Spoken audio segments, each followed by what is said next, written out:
Olá, sejam bem-vindos a mais uma aula de trabalhos pedagógicos coletivos.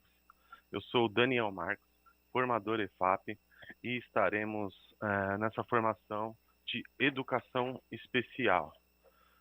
Educação especial, público-alvo e suas características. Hoje, excepcionalmente, nós estaremos com o chat fechado durante a apresentação e peço a vocês, professores, que registrem seus principais questionamentos no diário de bordo, que ao final desta formação estaremos abrindo o chat para registrar as principais dúvidas. Então, peço que já deixe o diário de bordo aí, né, para registrarmos as principais dúvidas. Hoje, nós temos um convidado muito especial aqui com a gente. Ele é que é do CAP, o Centro de Apoio Pedagógico. Antes de mais nada, apresento a vocês o Jefferson. Bom dia, Jefferson.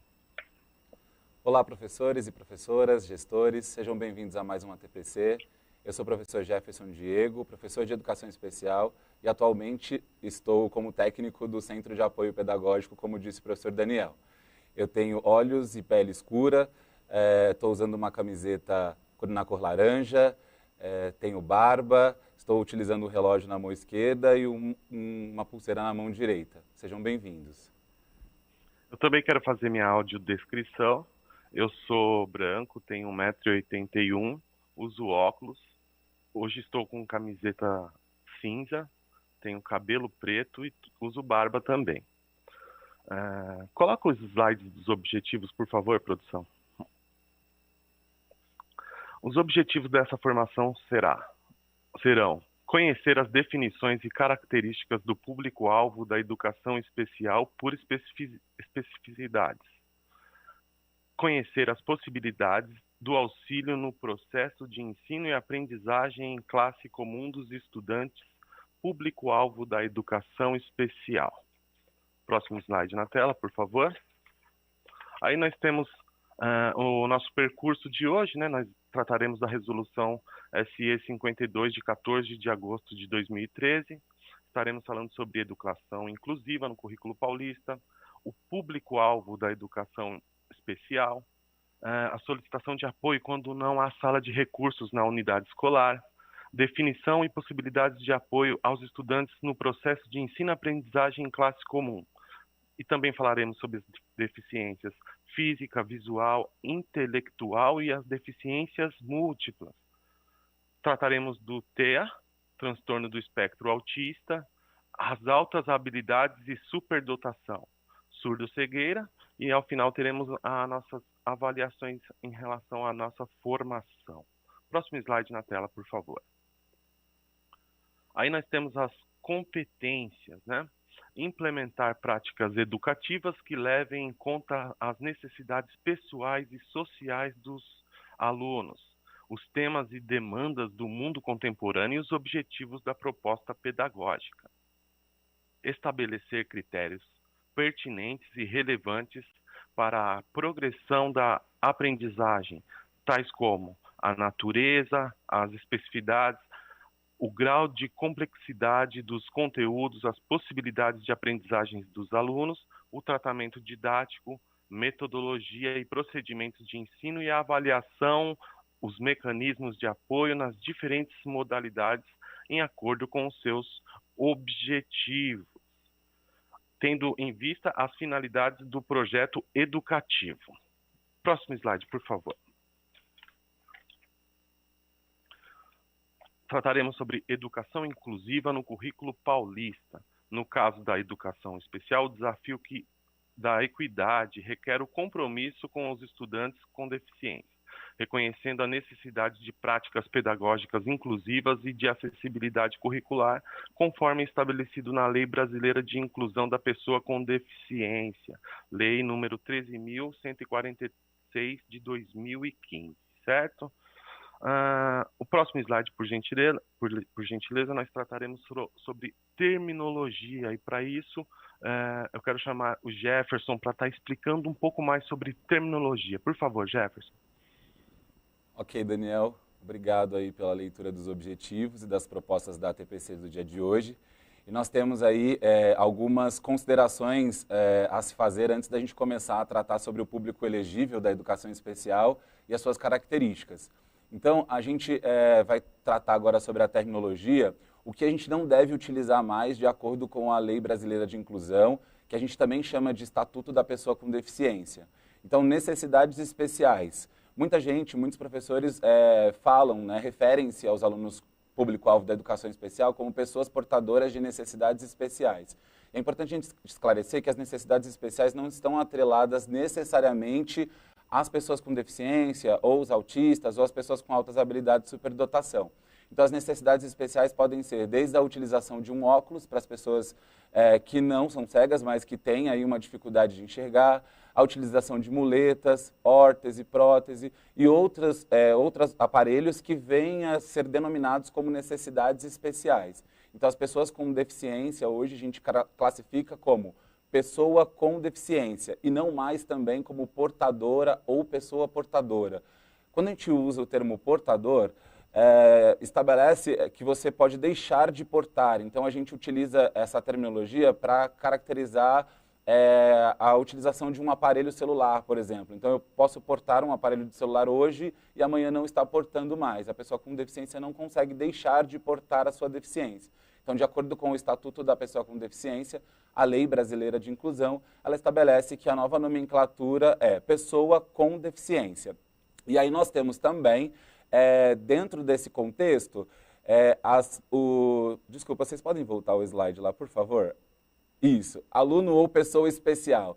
Também nós utilizamos por muito tempo, né, a denominação pessoa especial, quando na verdade todos nós somos especiais, né, para alguém, para a nossa família, para os nossos pais, para os nossos filhos.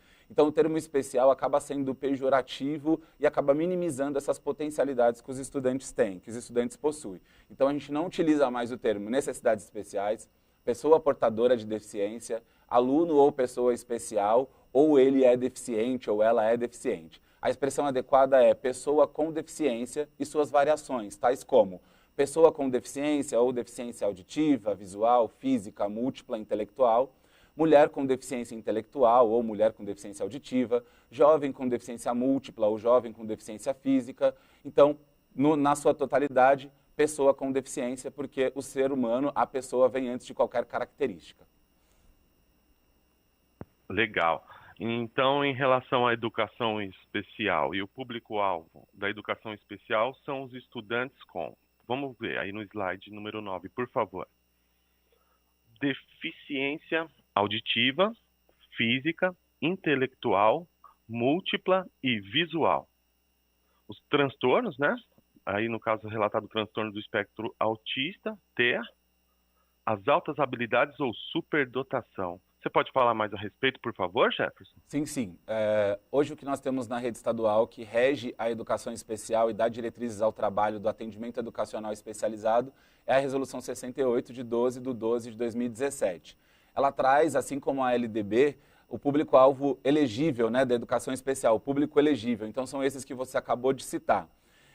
Trouxemos esse público da educação especial porque na TPC passada alguns professores relataram que nas suas escolas não possuíam salas de recursos e eles não sabiam quem seriam esses estudantes que poderiam ter direito ao atendimento educacional especializado. Então, de acordo com a LDB e a nossa Resolução 68, esses são os estudantes elegíveis da educação especial.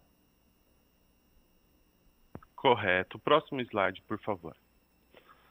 Aí nós temos a solicitação de apoio quando não há sala de recursos na unidade escolar, né? Quando não há sala de recursos, qual o procedimento a ser adotado? A quem a escola deve recorrer para solicitar apoio? Primeiramente, acionar a equipe de educação especial da Diretoria Regional de Ensino. O professor coordenador de núcleo pedagógico também pode auxiliar na formação junto às unidades escolares, visando tratar de assuntos como identificação, encaminhamento e flexibilização. Os estudantes poderão ser acompanhados pelo professor especializado de uma unidade escolar mais próxima. E o professor especializado orienta a equipe gestora e poderá participar das ATPCs orientando os professores, né? Em relação a quando não há a sala de recursos, Jefferson, você tem algumas outras dicas? O que nós estabelecemos aí foi um critério, né, de que o que a escola precisa fazer para direcionar esse estudante para o atendimento a qual ele tem direito. Então a gente elencou aí que a equipe de educação especial da diretoria de ensino pode fazer essa visita até a escola para fazer a verificação desse estudante, para ver qual encaminhamento seria necessário para que ele pudesse ser atendido. Em seguida também poderá participar das ATPCs para fornecer apoio, né, quanto à formação dos professores para atuar junto a esses estudantes e também encaminhar esse estudante para a sala de recursos mais próxima, caso a escola não contemple o atendimento no formato físico ou até mesmo consiga aí fazer a solicitação do serviço de itinerância, que é um serviço de educação especial que não está atrelado a um espaço físico. Então, isso é importante, contar com o apoio do PCNP e da equipe de educação especial da diretoria de ensino para que eles possam nortear esse trabalho quando não há a sala de recursos dentro da unidade escolar. Ai, bacana, Jefferson. Muito bacana mesmo, Jefferson, porque eu particularmente quando estou em sala de aula, acredito que a sala de recursos é importantíssima, ela encurta os laços nos processos de ensino-aprendizagem e ajuda bastante, né? Então, assim, vamos para o próximo slide, por favor. Vamos falar agora sobre a definição, né? Deficiência auditiva, ou DA. Deficiência auditiva ou perda bilateral, parcial ou total de 41 decibéis ou mais, aferida por audiograma nas frequências de 500 MHz, 1000, 2000 e assim sucessivamente. Em relação à deficiência auditiva, Jefferson, o que nós temos para hoje? Então, nós trouxemos as definições para que os professores saibam como é aferido, né, esse exame audiométrico para os estudantes com deficiência auditiva, mas que não levem em consideração qualquer tipo de diagnóstico médico, porque a gente está falando da parte educacional. Então, quando falamos de parte educacional, é importante que, além do diagnóstico médico, nós, enquanto professores, possamos dar oportunidade para esses alunos participarem das propostas de atividades. Essas atividades a quais a gente se refere e o que a gente está trazendo hoje de formação para os professores é o começo de uma série de formações que vamos fazer depois acerca de cada um dos estudantes de forma mais específica.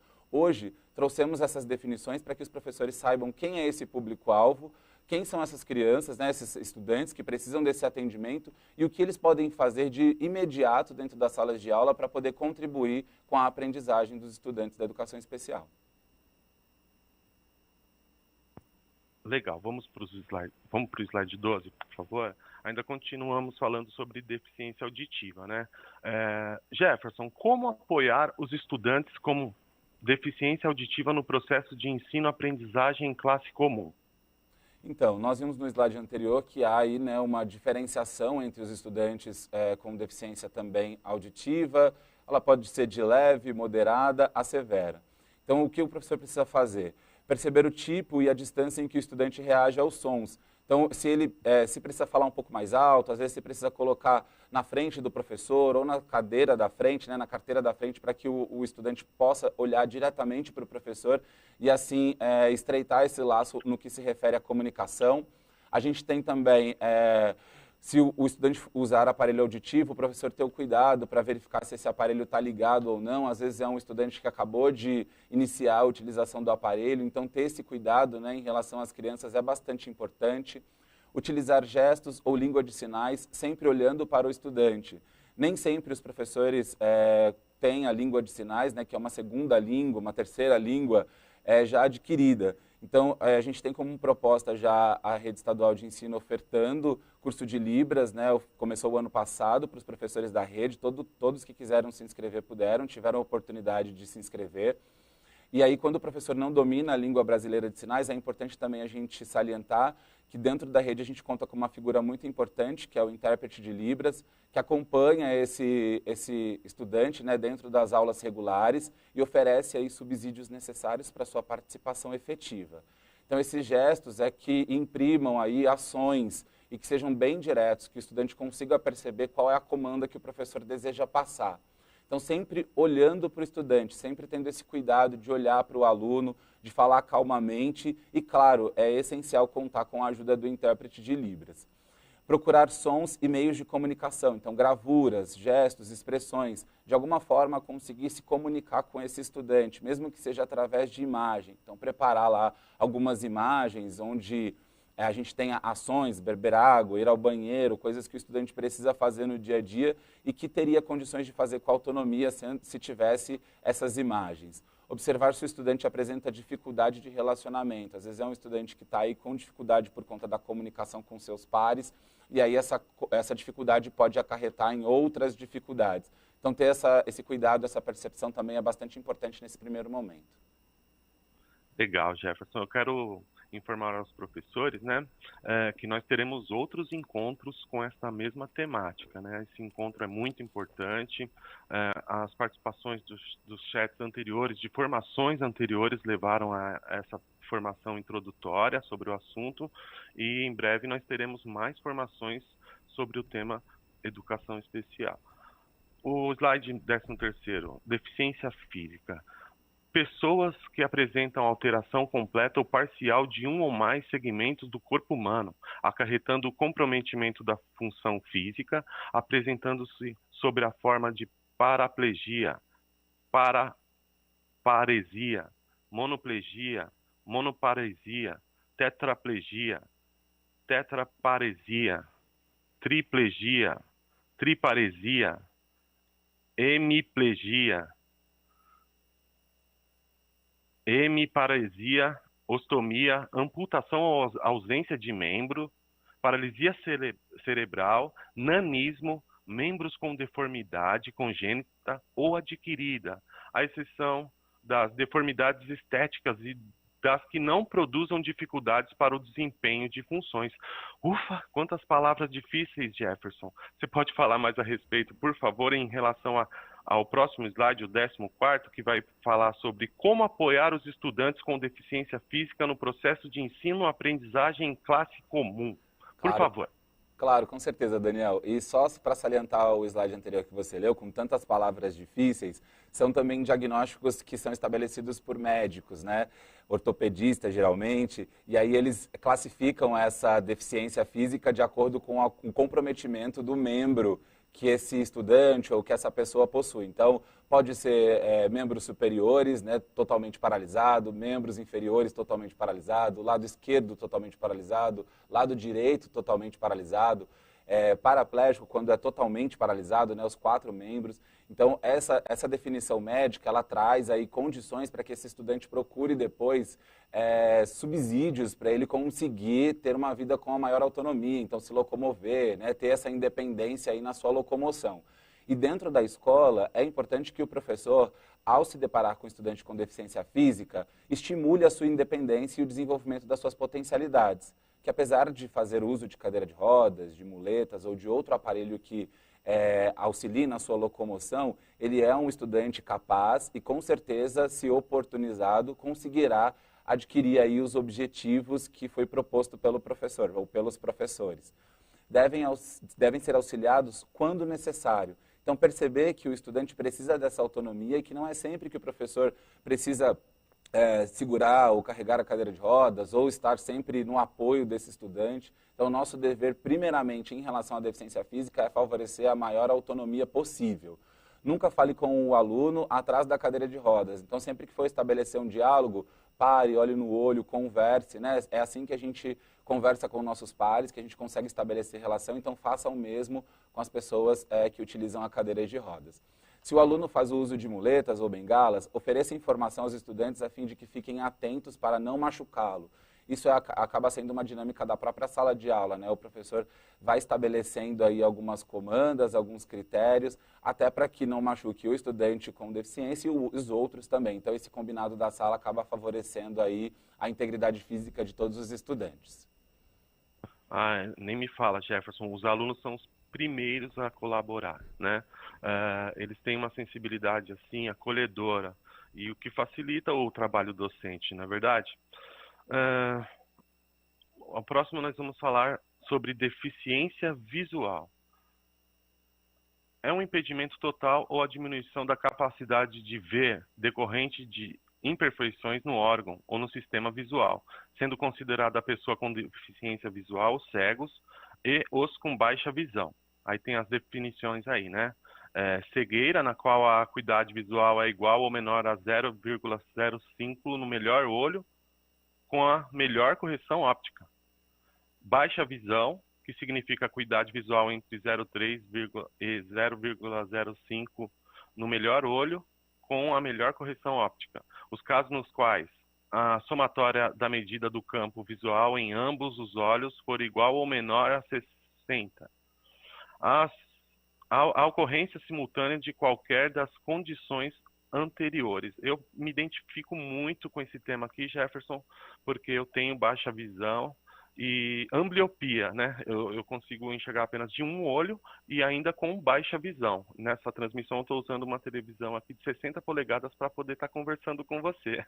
Você pode falar mais a respeito em relação ao slide 16, como os estudantes com deficiência visual no processo de ensino-aprendizagem, como ajudar os estudantes, como apoiar os estudantes de classe comum. Por favor, Jefferson. Claro, com certeza, Daniel. Em se tratando de estudantes com deficiência visual ou baixa visão, é importante que o professor oriente acerca das possibilidades de circulação no ambiente escolar.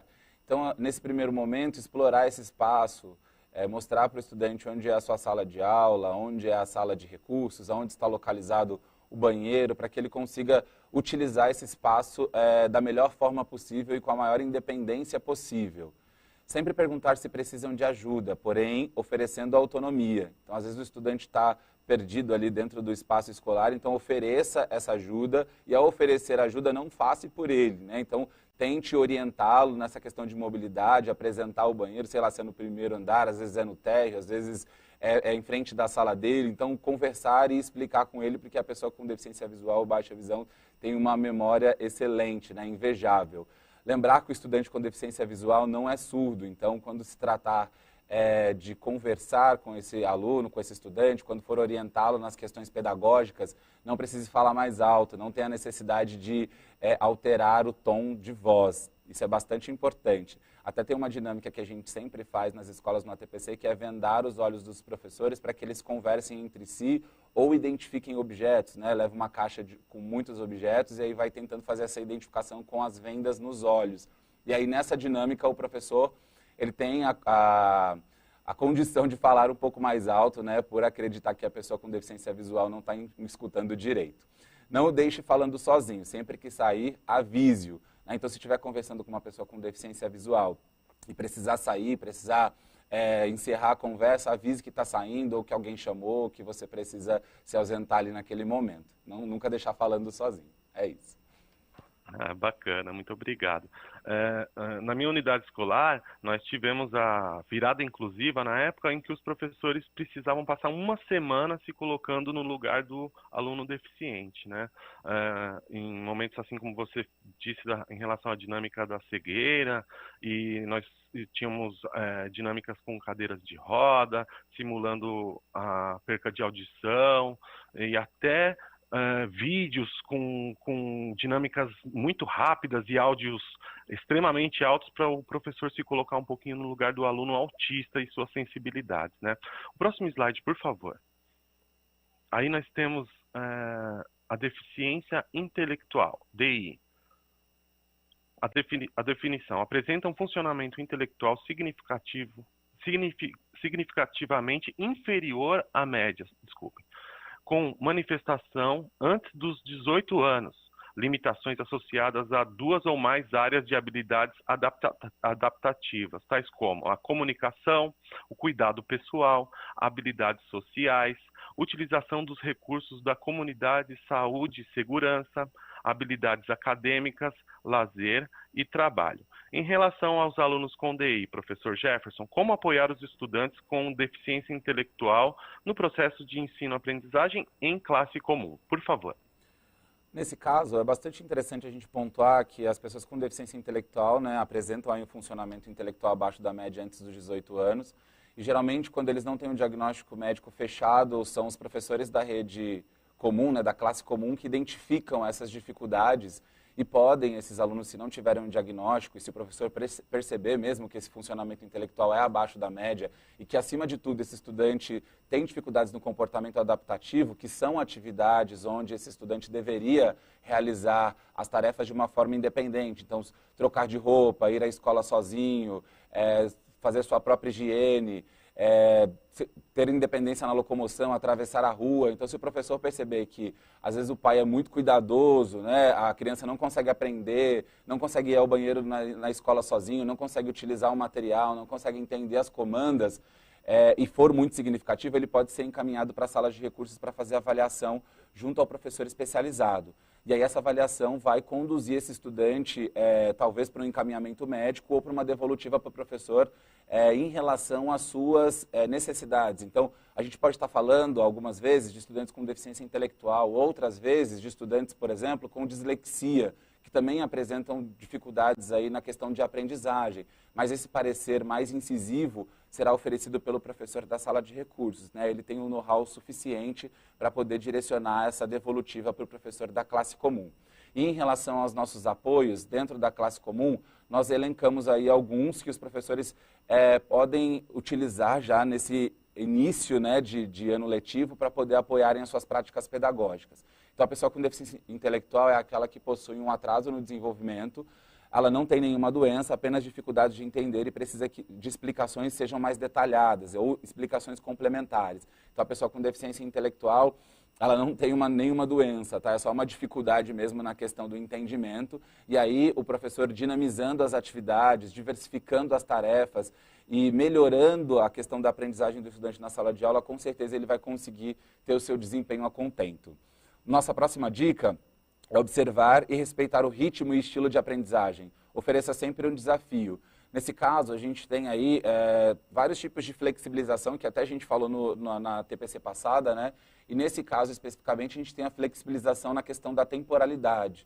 Então, o estudante, por apresentar um atraso significativo na questão intelectual, o professor precisa respeitar esse tempo, né, de aprendizagem, que muitas vezes não é igual ao dos outros alunos. É importante oferecer atividades que estejam dentro do seu nível de aprendizagem. E aí um próximo item, né, uma próxima ação também a ser desenvolvida pelo professor da classe comum, com certeza é incentivar a autonomia. Ajude sem fazer por ele, pois ele pode fazer sozinho. Então, a gente tem aí também uma cultura, né, de achar que o estudante sempre precisa de ajuda, que sempre vai precisar de alguém fazendo por ele, e aí acaba tirando dele a autonomia e a independência de se fazer sozinho. Temos também, como próxima dica aí para os professores, compreender que nem todos os alunos atingirão o mesmo grau de abstração ou de conhecimento. Então, a gente precisa ter esse currículo, né, que é o currículo paulista, que a gente já utiliza dentro das classes regulares, sendo flexibilizado de acordo com cada necessidade, de acordo com cada especificidade. Então, conheçam os seus estudantes, saibam das suas potencialidades, conheçam as suas fragilidades, para que vocês consigam aí inserir atividades que estejam dentro do nível de aprendizagem de cada um deles. Legal. 19º, por favor, produção. Aí nós temos a deficiência intelectual DI e o objetivo da sala de recursos na área da deficiência intelectual. Podem colocar o slide 19 na tela, por favor? Aí, identificar, elaborar e organizar recursos pedagógicos e de acessibilidade que eliminem as barreiras para a participação dos alunos, considerando suas necessidades específicas. Detectar as funcionalidades dos estudantes para a melhoria de desempenho e de aprendizagem. E digo mais, viu, Jefferson? Particularmente, eu trabalhava sempre com avaliações por rubrica, para deixar aquela rotina para alguns alunos desse público-alvo especificamente, né? E a organização de um portfólio, para ele conseguir enxergar o trajeto dele, né? A gente fazia ali registros escritos, imagens, fotos do processo de ensino-aprendizagem com o aluno deficiente intelectual. O que você pode falar mais a respeito, por favor? Certo, Daniel. É o que a gente tem, nós falamos aqui sempre desse público-alvo, né, que muitas vezes as pessoas caracterizam como deficientes, mas a gente viu que o público-alvo não é só composto de pessoas com deficiência, nós também temos aí os alunos com altas habilidades e superdotação, e nesse sentido, as salas de recursos, elas têm objetivos específicos para cada uma das suas modalidades. Então, a gente tem a sala de recursos voltadas para a deficiência intelectual, que vai estar estimulando esse estudante nas questões das suas habilidades adaptativas em comprometimento. Então, o professor vai gerenciar atividades que sejam desafiadoras e que contemplem essas habilidades para que esses estudantes consigam melhorar o seu desempenho na sala de aula regular, onde eles passam a maior parte do seu tempo. Então, é importante que o professor saiba que a sala de recursos, voltadas para o público-alvo da educação especial, não é substitutiva ao trabalho que o professor regente realiza na classe comum. E cada uma das suas deficiências, né, cada um do seu público-alvo, cada sala destinada a um público-alvo específico, contempla habilidades e objetivos específicos. Então, no caso da deficiência intelectual, é esse o objetivo que nós temos, que você acabou de citar.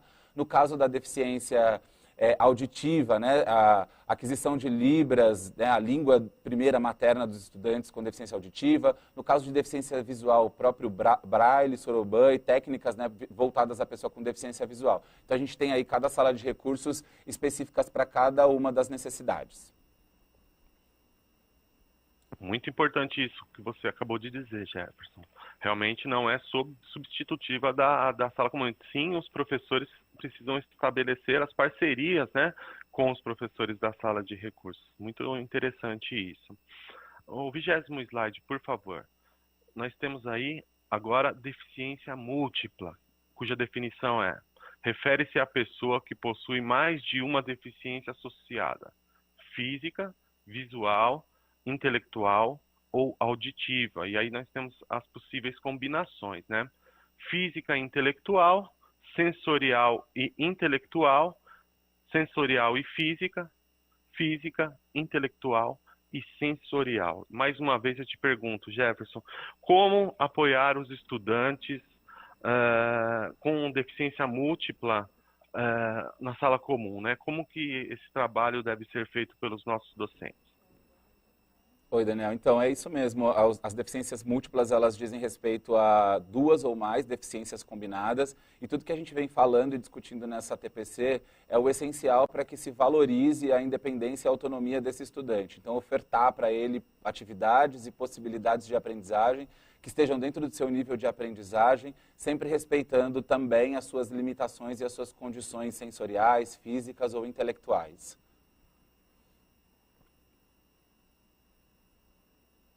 Certo. O 22º, por favor, vamos tratar sobre surdo-cegueira. A definição, o próximo, por favor. Isso. Surdo-cegueira é uma deficiência que compromete em diferentes graus os sentidos da visão e audição. A privação dos dois canais responsáveis pela recepção de informações à distância afeta o desenvolvimento da comunicação e linguagem, a mobilidade, a autonomia, o aprendizado, etc. A surdo-cegueira é classificada em dois grupos: congênita, quando o indivíduo nasce com a deficiência, e adquirida, quando a pessoa nasce com perda visual ou auditiva, adquirindo outra no decorrer da vida. Em ambos os casos, há o desafio de comunicação.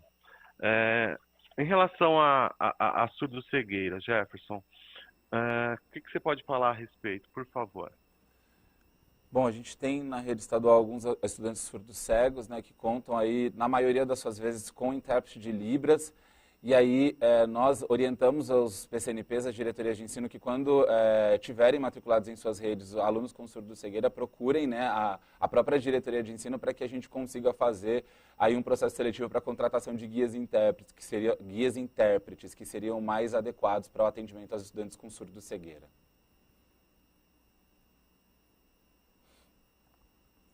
O nosso próximo tema é o transtorno do espectro autista.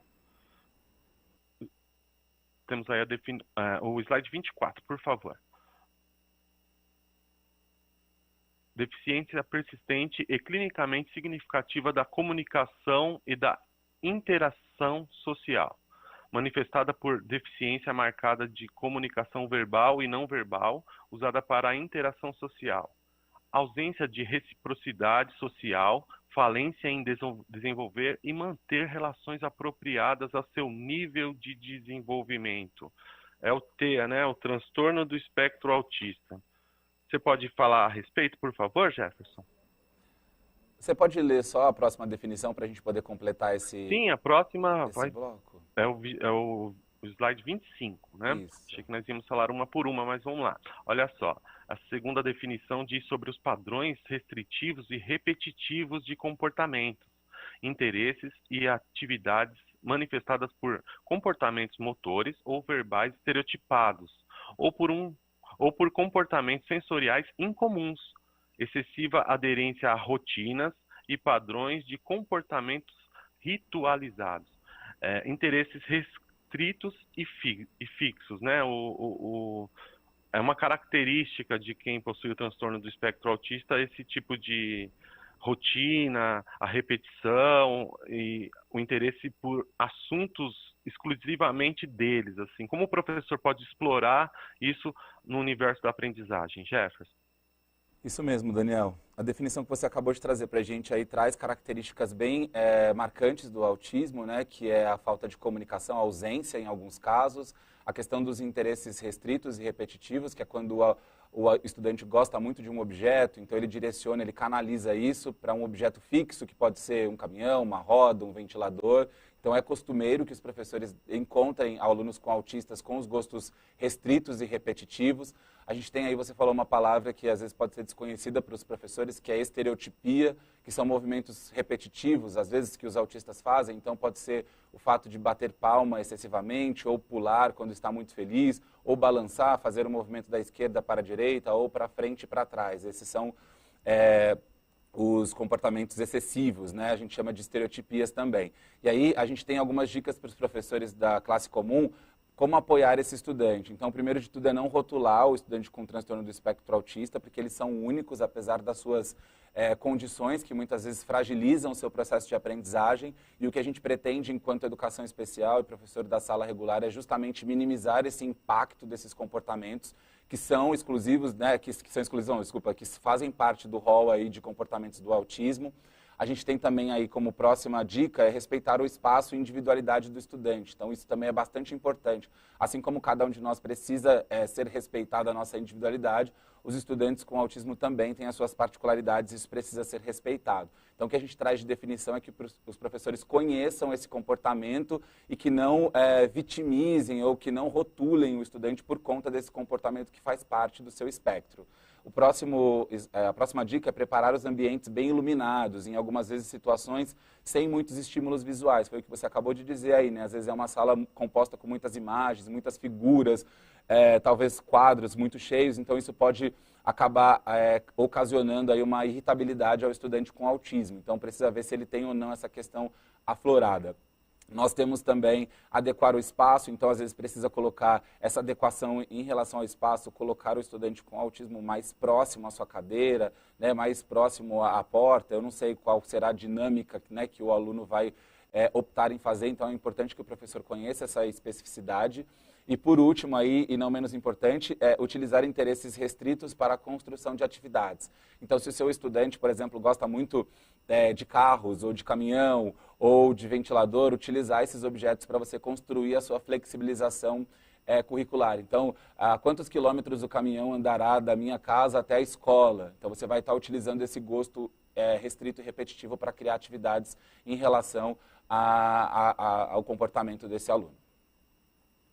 Eu me lembro bem, eu tive um aluno autista, o Emanuel, que era fã de energia eólica, né? E gostava muito de ventilador. E aí um dia nós fizemos catavento para eles e ali começou o trabalho pedagógico. A partir dali ele começou a se interessar por tudo que acontecia nas nossas aulas, né? E tomar muito cuidado também com a poluição visual e sonora, né? Isso não ajuda no processo. Vamos para o slide 27, por favor. Altas habilidades e superdotação. A definição são educandos que apresentam notável desempenho e elevada potencialidade em qualquer dos seguintes aspectos, isolados ou combinados. capacidade intelectual superior, aptidão acadêmica específica, pensamento criativo ou produtivo, capacidade de liderança, talento especial para a arte, capacidade psicomotora. O 28º, vamos perguntar novamente para o Jefferson, como apoiar os estudantes com altas habilidades ou superdotação no processo de ensino-aprendizagem em sala comum. Por favor. Muito bem. Nós percebemos aí agora, né, que esses estudantes que fazem parte do público elegível da educação especial não apresentam nenhuma deficiência. Então, eles apresentam aí combinações de talentos, né? Então, o que o professor pode ajudar? Possibilitar a aceleração de estudos. A gente tem isso garantido na Resolução 81. Então, o estudante pode acelerar até 1 ano se ele for estudante com altas habilidades de superdotação. Promover uma variedade de experiências de aprendizado. Então, oportunizar isso para o estudante de diversas formas, né? Propor atendimento suplementar. Então, encaminhar para a sala de recursos, onde o professor especializado vai conseguir suplementar as suas atividades, aprofundando o enriquecimento curricular que já é oferecido dentro da sala regular. Investigar os interesses do estudante e explorar esse caminho. Esses interesses são o que a gente viu nos slides anteriores. Então, a gente tem que prestar bastante atenção nesses combinados aí, onde eles apresentam a aptidão. Legal, Jefferson. Agora, nós chegamos naquele momento que nós falamos no início da nossa apresentação, não é verdade? Eu quero contar com a ajuda dos nossos amigos professores e professoras que estão conectados nesse canal. Aproveitando essa formação riquíssima, lembrando que teremos outras formações com a mesma temática, e chegou a hora da nossa interação. A gente conta muito com a participação de vocês, professores, para estar pautando as nossas próximas formações. Então, nós teremos uma interação. Slide na tela, por favor. Qual o meu papel enquanto gestor ou docente em relação à educação inclusiva? Vou pedir para a equipe de produção abrir o chat para a gente ouvir os nossos professores. Para isso, nós teremos aí 2 minutos. Qual o meu papel enquanto gestor ou docente em relação à educação inclusiva? Vamos interagir, professores.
Participações aqui dos professores no chat. A professora Jaqueline fala sobre a inclusão deve acontecer de fato. Já a professora Adriana, promover melhor a educação com respeito à individualidade de cada aluno. A professora Elisângela fala sobre levar o aluno, o conhecimento ao aluno de todas as formas, né? Nós vamos ler com bastante atenção essas interações que nós tivemos agora no chat, né? E vamos estar com bastante carinho observando para estar formulando nossas próximas formações. Eu agradeço imensamente aos professores que colaboraram. Passo a palavra para você, Jefferson. Obrigado, Daniel. Nós tivemos aí um momento de interação bastante significativo, né? Os professores interagiram bastante, usaram palavras como amor, dedicação, carinho, tecnicidade, e é isso mesmo que a gente pretende, é que vocês encontrem caminhos para que a inclusão aconteça de verdade dentro das escolas de vocês, mas que saibam que nós estaremos aqui à disposição sempre para qualquer eventualidade, para qualquer dúvida. Estaremos aí utilizando o chat para, como mesmo o Daniel falou, utilizar pautas para nossas próximas formações. Espero que vocês participem da mesma forma assídua e com muito carinho. Nós fizemos isso para vocês. Nos encontramos de novo nas próximas ATPCs. Fiquem bem e até mais. Obrigado, pessoal. Em nome da equipe de linguagens, eu quero agradecer a presença do professor Jefferson, né? E logo mais estaremos de volta com a formação relativa ao novo ensino médio. Até logo.